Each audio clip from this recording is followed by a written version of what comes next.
मित्रों नमस्कार। वो कहते हैं ना कि लाख नर करे चतुराई, कर्म के लेखा मेटा ना जाई। कुछ ऐसा ही हाल आदरणीय केजरीवाल जी का है।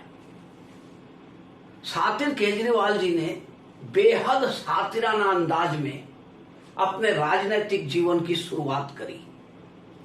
वो चीफ मिनिस्टर बन गए, मुख्यमंत्री बन गए, तो उनके पॉकेट से पेन गायब हो गया। अब ऐसा भला क्यों? क्योंकि उन्होंने अपने पास कोई डिपार्टमेंट ही नहीं रखा, कोई विभाग ही नहीं रखा। वो हिंदुस्तान के इकलौते मुख्यमंत्री थे जिनके पास कोई विभाग नहीं थी। उन्होंने सारे विभाग अपने कट्टर ईमानदार डेप्यूटी मनीष सिसोदिया और सत्येंद्र जैन को सौंप दिया था। और ये कट्टर ईमानदार, इतनी कट्टर ईमानदारी दिखाई इन लोगों ने कि आज वर्षों से जेल में सड़ रहे हैं। कोर्ट इन्हें जमानत तक देने के लिए तैयार नहीं।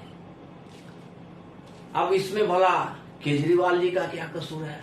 कोर्ट ने ना बंद कर दिया उन्हें। अब जरा एक मिनट आप सोचो कि केजरीवाल जैसे डिक्टेटर माइंडेड लीडर की पार्टी में कोई ऐसा होगा जो बिना केजरीवाल की मर्जी के एक राय रत्ती भी कुछ कर सके? कोई नहीं कर सकता है, क्योंकि केजरीवाल खुद एक डिक्टेटर माइंडेड लीडर है। सब कुछ उनकी मर्जी से हुआ, लेकिन इतने सातिर कि कहीं इन्होंने साइन किया ही नहीं। सारे मंत्री जेल चले गए। सत्येंद्र जैन वर्षों से जेल में सड़ रहे हैं। मनीष सिसोदिया सुप्रीम कोर्ट तक गिड़गिड़ाए जमानत के लिए, पर जमानत नहीं मिली उन्हें, क्योंकि साक्ष्य इतने मजबूत हैं, उन्हें जमानत कोर्ट ने दी ही नहीं। अब खेल ये हुआ मित्र कि केजरीवाल ने इन लोगों को साइड कर दिया। मनीष सिसोदिया को और सत्येंद्र जैन को मंत्रिमंडल से हटाया, मनीष सिसोदिया का घर तक छीन लिया। अब ये बात मनीष सिसोदिया बहुत दिन तक बर्दाश्त किया इस बात को। उन्होंने कुछ भी नहीं कहा था केजरीवाल के खिलाफ, सब कुछ अकेले झेलते रहे। लेकिन जब केजरीवाल की लीला उन्होंने देख ली, उन्हें समझ में आ गया कि केजरीवाल ने हमें फंसा दिया है और खुद शीश माल बना करके मौज कर रहे हैं। तब मनीष सिसोदिया ने एक स्टेटमेंट दिया। किसको दिया? ईडी को, इन्फोर्समेंट डायरेक्टरेट को। अब मित्रों एक बात जान लो, ईडी को अगर कोई भी बयान दिया जाता है तो कोर्ट उसको साक्ष्य के रूप में मानता है।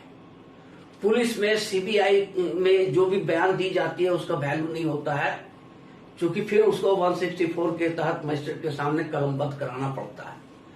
लेकिन ईडी का जो बयान होते हैं, जो भी लोग बयान देते हैं, तो ईडी करता क्या है कि उनसे लिखवाता है और फिर उनसे साइन कराता है, और सीसीटीवी कैमरे के नजर में हर प्रक्रिया संपन्न होती है।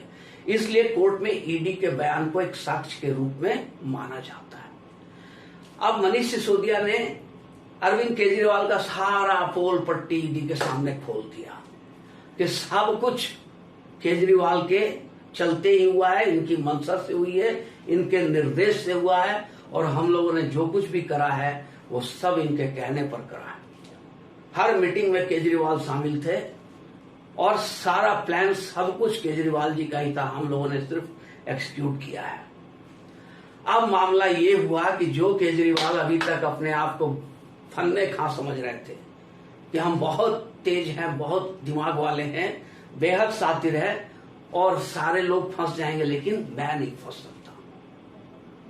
अब उनकी भी नंबर आ गई जेल जाने की, और बहुत जल्द ईडी उन्हें सम्मन करेगा और फिर पूछताछ करेगा, और उसके बाद फिर उन्हें जेल में डालेगा।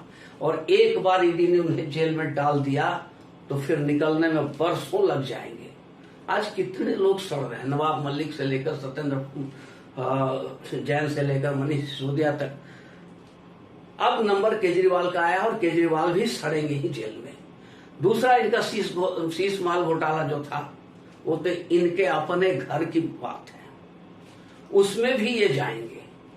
तो कहने का मतलब है कि जितने दिन ऐश मौज करना था केजरीवाल जी ने कर लिया, पर कहावत है ना मित्रों कि रोपा पेड़ बबूल का तो आम कहां से होए।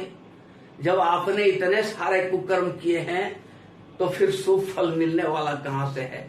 आपकी भी वही गति हुई होगी जो आपके साथियों की हुई है, और ज्यादा इंतजार की बात नहीं, बहुत जल्द आपकी वही गति होने वाली है।